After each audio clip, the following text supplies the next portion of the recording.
महाराष्ट्राचे माजी उपमुख्यमंत्री अजित पवार यांचा कोल्हापूर शहरात भव्य पुतळा उभारण्याबाबत महापालिकेच्या पहिल्याच महासभेत ठराव मंजूर करण्यात आला होता. त्या ठरावाच्या अनुषंगानं शहराच्या मुख्य प्रवेशद्वाराजवळ अथवा इतर मुख्य रस्त्यालगत पुतळा उभारण्यासाठी योग्य जागेची निवड करण्याबाबत आढावा बैठक घेण्यात आली.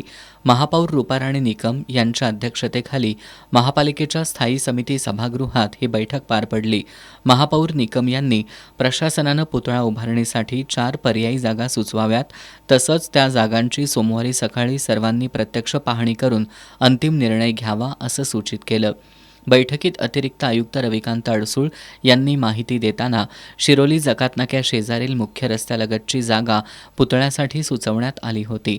मात्र या ठिकाणी प्रस्तावित बास्केट ब्रिजचा उतार येणार असल्यानं ती जागा संपादित होण्याची असून याबाबत सविस्तर माहिती देण्यासाठी राष्ट्रीय महामार्ग प्रकल्प संचालकांना बैठकीसाठी निमंत्रित करण्यात आलं असल्याचं सांगितलं. विरोधी पक्षनेते राजेश लाटकर यांनी शिरोली जकातनाक्या शेजारील जागा खासगी असून ती बास्केट ब्रिजसाठी संपादित होणार असल्यानं पर्यायी जागेचा विचार करावा. शेंडा पार्क परिसरात शासनाकडून 1 ते 2 एकर जागा उपलब्ध होऊ शकते का याची पडताळणी करावी अशी सूचना केली. राष्ट्रवादी काँग्रेसचे गटनेते आदिल फरास यांनी अजितदादा पवार यांच्या स्मारकासाठी किमान 1 एकर जागा राखीव ठेवावी.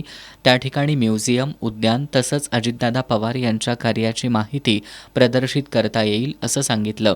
भाजपचे गटनेते मुरलीधर जाधव यांनी अजित पवार यांचं कार्य भव्य असून त्यांच्या कार्याला साजेसं स्मारक व्हावं अशी सूचना केली. राष्ट्रीय महामार्ग प्रकल्प संचालक संजय कदम यांनी बास्केट ब्रिजचा उतार शिरोली नाका परिसरात येणार असून पुढं अंतर्गत उड्डाणपूल प्रस्तावित असल्याचं सांगितलं.